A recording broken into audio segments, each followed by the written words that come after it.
9 ذوالحج کربلا کی پہلی شہادت حسین بن علی کے بھائی مسلم بن عقیل کا کوفہ میں دردناک قتل ہوا۔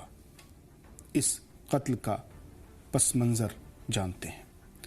حسین ابن علی کو جب یزید کی بیعت کے لیے مدینے کے دربار میں بلایا گیا تو حسین ابن علی یزید کے گورنر ولید کے دربار میں بیعت کا انکار کر کے واپس لوٹ آئے۔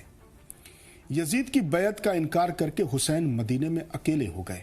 ہر طرف سازشیں، دشمنوں کے ناپاک منصوبے، حسین کو قتل کرنے کے نئے نئے ارادے۔ ایسے میں آخرکار امام حسین نے مدینہ چھوڑنے کا فیصلہ کر لیا۔ 28 رجب سن 60 ہجری کو حسین نے مدینہ چھوڑ دیا۔ مدینے سے مکہ آئے۔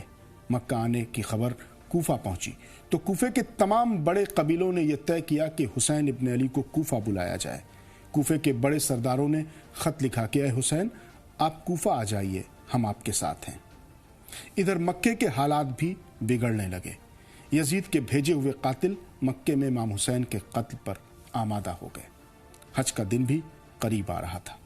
حسین نے طے کیا کہ کوفہ جانا ہے، لیکن کوفہ جانے سے پہلے وہاں کسی کو بھیجا جائے تاکہ کوفے کے صحیح حالات پتہ چل سکیں۔ امام حسین نے اپنے چچا زاد بھائی مسلم بن عقیل کو کوفہ بھیجا۔ مسلم، تم کوفے جاؤ، وہاں کے حالات کا پتہ کرو، ہم اتنے میں تیاری کرتے ہیں، حالات اگر ٹھیک رہے تو ہم آتے ہیں۔ مسلم بن عقیل اسی روز کوفہ کے لیے روانہ ہو گئے۔ مسلم بن عقیل جب کوفہ پہنچے تو لوگوں نے انہیں ہاتھوں ہاتھ لیا۔ وہ لوگ جو ڈرے سہمے گھروں میں بیٹھے تھے دلیری سے باہر نکل آئے۔ لوگوں نے ان کا زوردار استقبال کیا اور سوالوں کی بوچھار کر دی کہ حسین تشریف کب لا رہے ہیں، ہم بے صبری سے ان کا انتظار کر رہے ہیں۔ بڑی تعداد میں کوفے والوں نے اسی دن مسلم کے ہاتھوں پر حسین ابن علی کی بیعت کی۔ مسلم بن عقیل کی حمایت میں لوگوں کی تعداد بڑھتی گئی۔ مخبر کوفے کے گورنر کو پل پل کی جانکاری دے رہے تھے۔ کبھی مسلم کے ساتھ لوگوں کی بڑھتی ہمدردی کی خبر تو کبھی حسین کے کوفے آنے کی اطلاع۔ ان خبروں سے کوفے میں بیٹھا یزید کا گورنر پریشان ہو گیا۔ اس نے کوفے کے چپے چپے پر فوج تعینات کر دی اور سارے شہر میں اعلان کر دیا کہ جو بھی حسین کے بھائی مسلم بن عقیل سے کوئی مطلب رکھے گا یا انہیں اپنے گھر میں پناہ دے گا وہ ملک کا دشمن اور غدار کہا جائے گا۔ اس اعلان اور فوجی دستوں کے شہر میں اترنے سے افراتفری مچ گئی، ماردھاڑ شروع ہو گئی۔ جن گھروں پر شک ہوتا ان کے ہاں رات کے اندھیرے میں چھاپے پڑنے لگے۔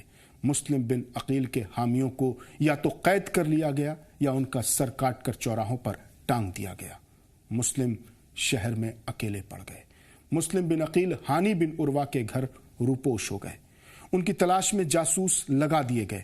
جاسوسی کے جال اتنے مضبوط تھے کہ مسلم بن عقیل جس ہانی بن عروہ کے ہاں رکے تھے وہاں فوج کا چھاپا پڑ گیا۔